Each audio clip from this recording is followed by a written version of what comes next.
Então chegou o momento de nós termos informações do mercado de commodities com Maurício Bellinello no ar.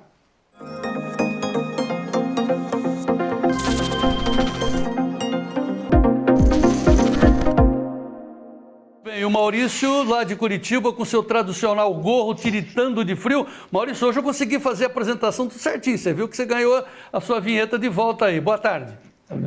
Obrigado, João. Boa tarde. Eu estou feliz. Eu tive até vinheta, já ganhei a tarde aqui, viu? Vou falar para você. Mas é isso. Nós que somos o pé vermelho, a gente se entende, né, Maurício? Um grande abraço. Nós se entende, está tudo bem. Não fica bravo por nada. Nós só quer estar aqui amanhã, continuar a prosear.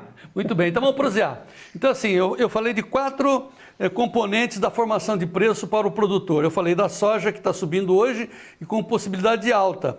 Você tinha um backwardation, ou seja, uma tendência de queda para a soja, mas ontem você já tirou o pé dizendo que vamos pescar porque ainda não tem um rumo certo para a soja.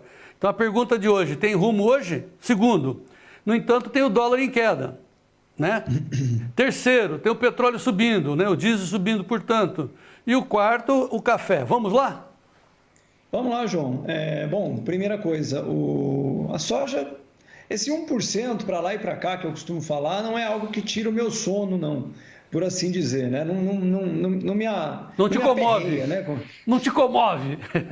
Não, porque cai hoje 1, amanhã sobe 1, então fica nisso. Mas a trajetória de curto prazo, principalmente do contrato maio, eu pessoalmente acho que é para cima. O próximo movimento, não a tendência de longo prazo, o próximo movimento, né? Então eu acho que tem chance de buscar lá os 13,90, 14, né? No mais curto prazo, que deve abrir uma janela de venda no físico antecipada para os meus clientes. Estou falando que eu estou falando para os meus clientes, tá? Ninguém tem que acreditar em mim, não. O dólar, João, o dólar hoje, moeda não real. O dólar perdeu muita força globalmente, tá? Frente às outras moedas, ao euro, ao ien e tudo mais. Então, a queda de hoje do dólar no Brasil não é relacionada com o real, é relacionada com o dólar. O dólar hoje, internacionalmente, perdeu um valor relativo, mais de 1% na frente com as outras moedas mais fortes. Então, eu mantenho o que eu estou te falando, que eu acho que o dólar é para baixo. A gente se bobear. Aquele dado que eu gosto de mostrar para você aqui, vou até colocar, se você me permite. Sim. Eu fiz uma verificação hoje cedo daquele dado que a gente olha da previsão da Selic, né, João? Está aqui na tela, ó. Deixa eu colocar aqui um pouquinho. Porque eu tenho uma pergunta em cima disso enquanto você procura. Porque ontem você disse, olha, muita atenção para o pronunciamento do presidente do Fed. Como é que chama o cara lá? O Jeremy Powell. Esse. Até o nome dele é cheio de força, né? Power, né? Então, o Jeremy Fortão, ele disse, não, nós vamos continuar botando dinheiro na economia, não tem essa não, ou seja, a economia voltou tudo normal. Aí o dólar está perdendo força, aí eu pergunto, isso é uma estratégia de venda, né? Você vende mais com um dólar mais fraco, né?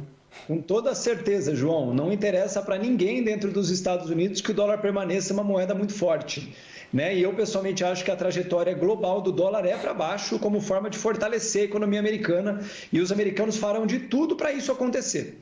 Né? Mesma história no Brasil, quando o dólar está muito valorizado no Brasil, o nosso produto lá fora é competitivo. Os americanos são iguais. O produto americano, quanto menor o valor do dólar, mais competitivo ele é, né? E aqui você está vendo, esses dados foram tirados hoje de manhã, umas 10h30, 11 horas da manhã. Veja que para a próxima reunião do Copom, que é dia 5 de agosto, semana que vem, já tem uma possibilidade de Selic maior do que 1% o aumento, de 1,25. Já tem esse 106 aqui, quer dizer que a gente já tem mais ou menos uns 30% de chance de que o aumento venha de 1,25 na próxima reunião. Ô, louco! E no final do ano já estão prevendo o Selic de 7,75 na virada do ano, quase 8. Então, assim, chuva de dólares, portanto, porque ninguém é trouxa, vamos buscar essa moleza aí. Exatamente, é exatamente isso. Então, sendo muito sincero, João, o dólar, para mudar de trajetória agora, das duas, uma. Ou o dólar, globalmente, não no Brasil, globalmente, ganha um rompante de alta de força, ou o Brasil, por alguma coisa que geralmente é muito difícil de acontecer, causa um problema interno que pressione o dólar. Mas é o que eu falei, para mim, eu continuo dizendo, o dólar abaixo de R$5 é uma questão de tempo para ficar algo estrutural até a próxima onda, eventualmente à frente. Então, soja para mim, próxima pernada é de alta, Eu digo próxima, leia-se, próximos dias, próximas semanas, tá? Não maio do ano que vem, diretamente não. Dólar, para mim, trajetória de queda, meio que confirmando mesmo a trajetória de queda dele. A terceira que você tinha me perguntado... Café. Café. Depois a gente fala de petróleo. Café. O petróleo eu falo já. O café, João, depois do evento da geada, e como está sendo meio que confirmado que não teremos uma nova geada no sul de Minas, né? A pressão de alta começa a cair, mas... É muito bom lembrar, a quebra de safra para o ano que vem já é uma certeza matemática. Ô Maurício, peraí, você falou uma coisa assim, o mercado está dando como certo que não vai ter geada amanhã?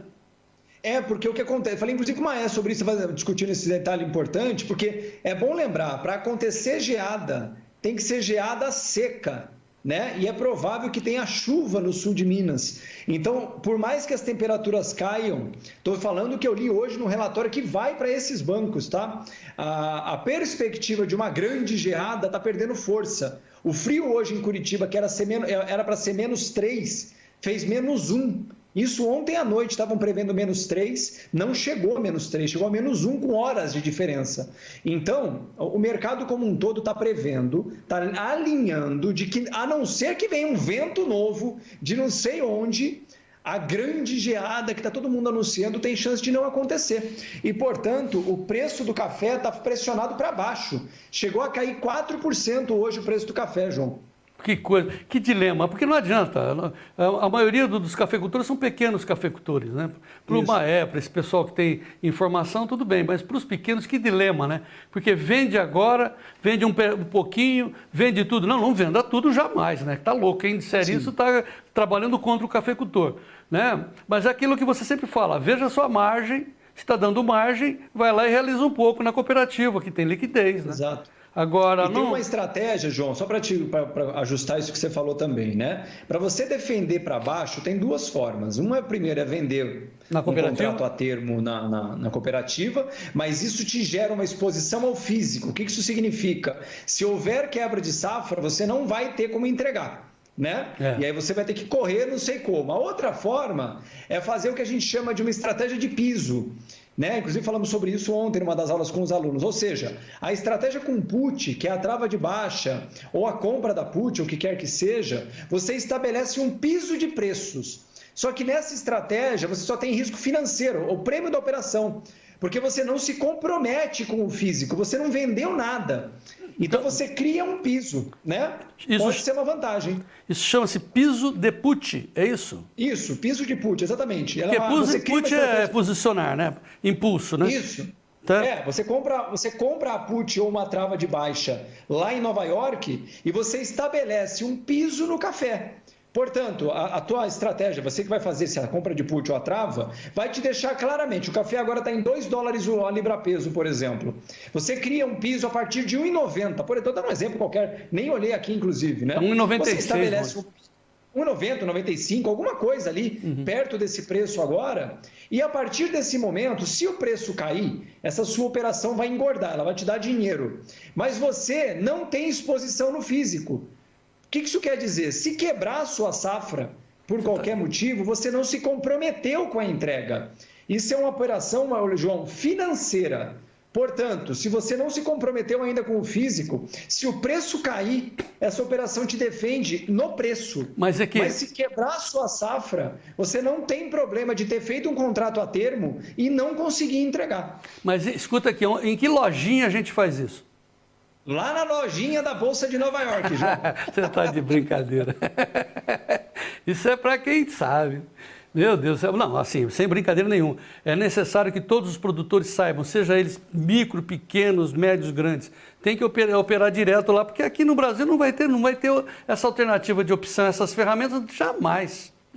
Isso que é uma tragédia. Agora, vamos voltar então a vista para dentro da porteira, para os nossos amigos que têm um café na tuia, tem o pessoal que está colhendo o café e que tem o risco de não ter café na próxima, ou diminuição. Sim. A gente está dizendo, né, Maurício, olha a margem, quanto você gastou e quanto está te sobrando. Se você estava fazendo um cálculo a 700, já está 1.100, 1.150, se está bom, ok, né, ganha, põe esse lucro no bolso, mas não venda tudo, né, Maurício? De jeito nenhum, João. Não tem, tá muito longe. Esse é o ponto. Tá muito longe o prazo ainda, né? A gente gosta de lembrar, João, que primeiro você tem que tentar garantir os seus custos, né? Tenta ir cobrindo os seus custos de acordo com boas oportunidades. Porque a margem mesmo, se você garantir seus custos, vender, né, aos poucos, travando, fazendo na cooperativa, o que você quiser, a partir disso, se a soja tiver R$160, naquela fração que sobrou, que seria a sua margem, ou tiver 200, ou tiver 60, é lucro, é seu. O que você não pode ficar é descoberto, né? Ficar simplesmente rezando, esperando por uma melhor oportunidade. Esse que, na minha opinião, é o erro mais importante que a gente vê sendo realizado, repetido historicamente e que, historicamente, também só causa danos ao agricultor médio brasileiro, né, João? Mas nós vamos sempre, viu, nessa batida aí, eu e o Maurício, nós vamos lutar para ter hedge em opções aqui no mercado futuro brasileiro. Não dá para os produtores brasileiros ficarem na mão como se fossem todos integrados, né? Produtor de soja, produtor de café, todo mundo integrado. E só as institucionais, né, fazendo hedge. Negativo, né?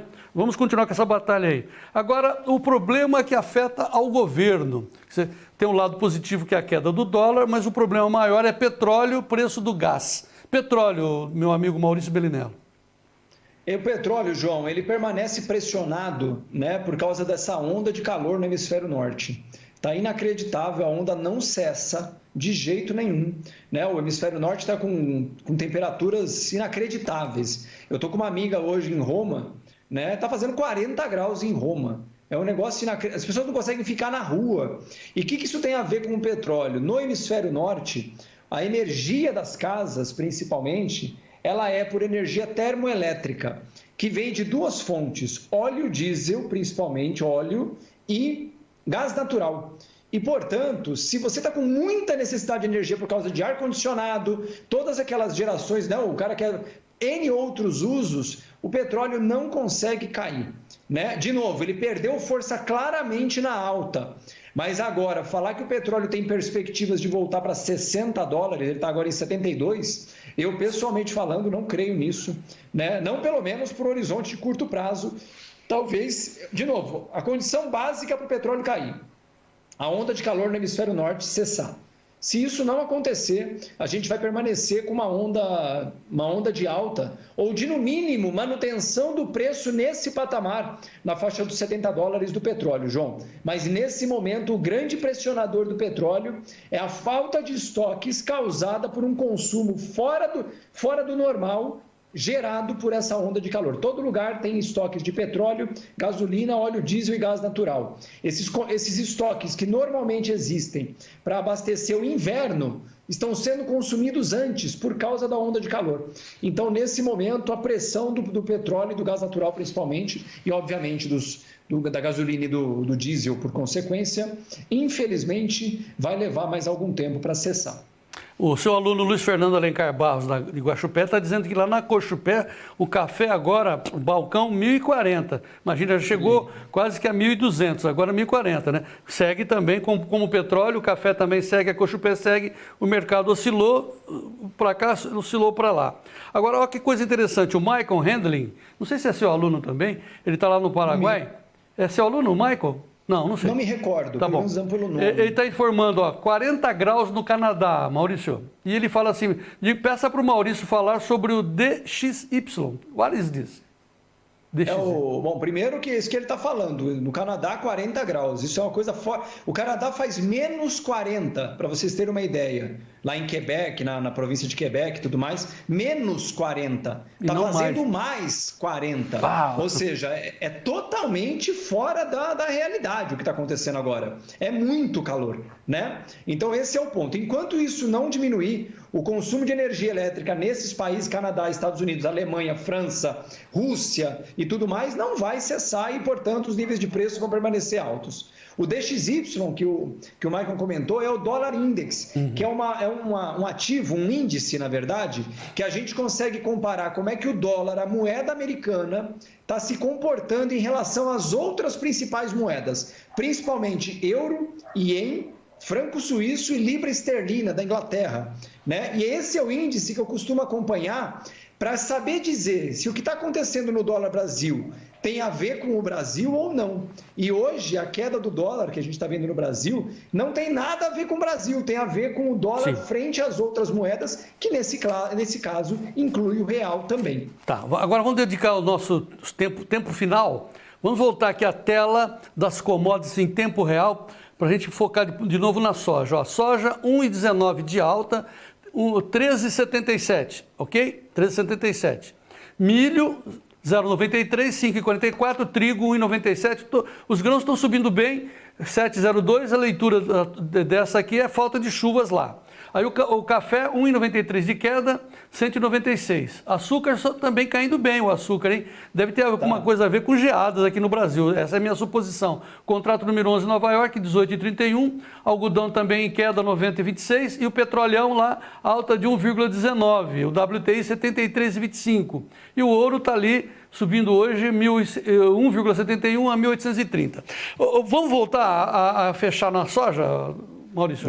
Bora lá. Então, você tem aquela tela maravilhosa aí do seu site, analisecommodities.com.br, onde você mostra bolsa de Dalian, porque o que me causou espécie, olha que bonito isso, causar espécie, fiquei cheio de espécie, essa falta de soja que teremos ao final da safra, do ciclo, e a gente pode confirmar no próximo USDA de segunda-feira.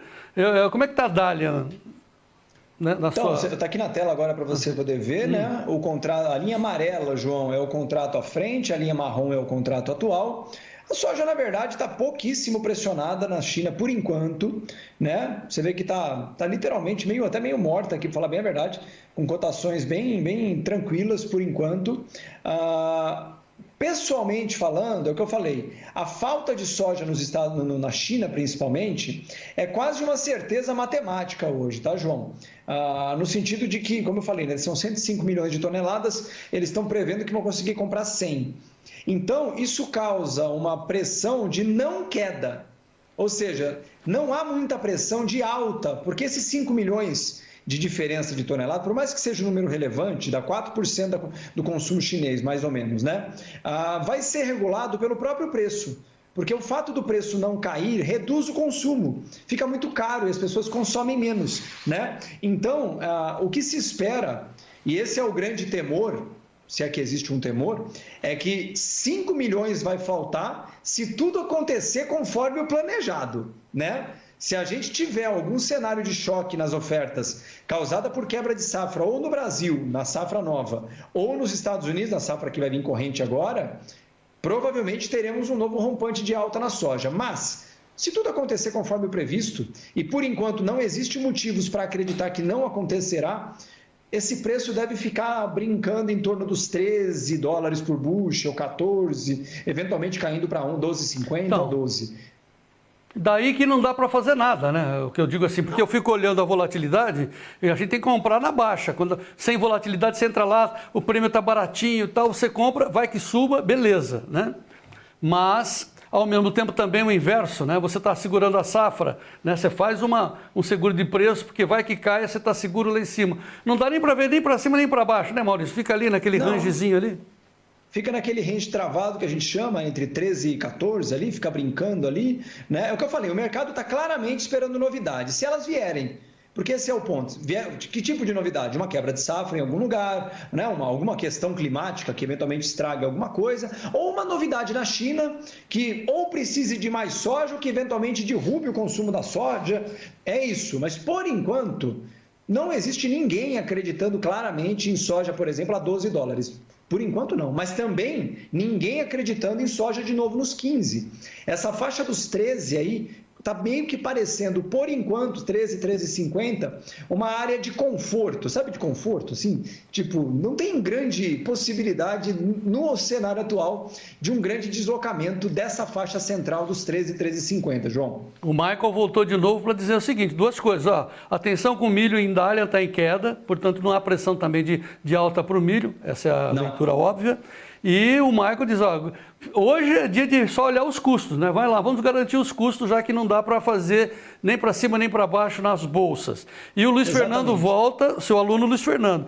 Pelo amor de Deus, ô Batista, fala para o Maurício analisar o café amanhã. Mas ele já falou, ô Luiz Fernando. Ele tem informações, cara, de que não vai ter geada amanhã. Se tiver, a gente corta o pescoço dele. Pelo amor de Deus. Não. Eu estou deixando claro que eu não tenho informações que não vai ter geada. Eu estou lendo. Porque, de novo, se houvesse a perspectiva de geada real, João, sim, o café jamais teria caído 4% hoje. Jamais. Não tem condições. Ninguém teria vendido o café. Porque para o café cair 4% é porque venderam o café. Não tem outro jeito. E é isso. Se alguém grande nesse mercado tivesse uma leitura óbvia, pode ser que ela venha. Que a geada amanhã machuque. Porque lembrando, né? As áreas que já foram atingidas. Para termos problemas no café agora, para 2022, as áreas não de baixada, as áreas altas de plantio de café têm que ser atingidas. E para isso acontecer, somente com uma geada de verdade, né? Porque lembrando, o café foi atingido áreas de baixada. As áreas altas, o nosso queridíssimo Maé, por exemplo, a área dele não foi atingida em basicamente nada. Ele não perdeu quase nada de café. E ele é lá de Guaxupé. Então, eu estou falando isso, que para a geada, se uma geada vier, vai ter que ser uma geada que atinja as áreas altas. E para isso acontecer, tem que ser uma geada muito seca e muito forte. Eu estou falando porque choveu em Curitiba ontem, então está subindo com chuva. É isso que eu estou te falando. O mercado não prevê uma geada de grande porte. Maé e Maú, essa é uma dupla, hein? Ó, vixe, dá samba. É uma dupla sertaneja. Maé e Maú. Olha aqui, Maú, ó, você sabe que o Brasil é meio grandinho, né? A área de café também é um país, né? Vou te dar duas informações interessantes. Choveu mesmo, está úmido aqui, o meu mato dentro aqui deu valeta, a água fez valeta, beleza, choveu. Mas lá em cima, não choveu, viu? Choveu pouco. Lá em cima, que eu digo, lá em cima, sabe? No Cerradão. Tem muita área seca e a radiação solar aqui está batendo. Não estou dizendo, pelo amor de Deus, né? Mas, contudo, todavia, porém, vírgula. Sim. Vamos fazer o seguinte, hein? Então amanhã nós vamos falar dessa geada aí. Isso, beleza, muito bom. Mas a meteorologia já empurrou também para sábado. A gente ninguém sabe nada, viu? É só no botão ali. Tá bom. Maurício Bellinello, Maurício, o Esopo mandou dizer para você que a fábula de hoje é aquilo que você fala nas suas lives. Amanhã, sábado, é dia de live do Maurício, né? Lá no Instagram. É aquela coisa do cara ser muito ambicioso. Sabe aquele tombo que você levou, que te ensinou a vida lá quando você tinha 18 anos, que você achava que você era o dono do mundo? Aí você tomou uma que... Pois é, a fábula de hoje é para esses caras que ainda acreditam que... Sabe aqueles caras ambiciosos? É daqui a pouquinho, viu, Maú? Tá bom. Antes igual que assistir. Mas antes fica de olho na imagem aí que o Davi MacGyver vai colocar a minha bandeira para você ver o meu mato dentro. Veja, viu? Pode colocar, Davi. Não tem uma nuvenzinha no horizonte. Olha aí, ó. Fica olhando a imagem. Olha só. Ó. Não tem... tem um fiapinho de nuvem lá para dizer que não tem uma. Tem um fiapinho de nuvem lá. O Maé deve estar morrendo de rir. Mas assim, está bem molhado o meu mato dentro, viu? Graças a Deus. Mas lá em cima, não. Viu? Vamos ver, hein? Vamos ver. Amanhã já tem pauta para amanhã. Já tem pauta para amanhã. Maurício Bellinello, até amanhã. Vamos em frente. Viva o Brasil. Viva o Brasil. Um grande abraço a todos, pessoal.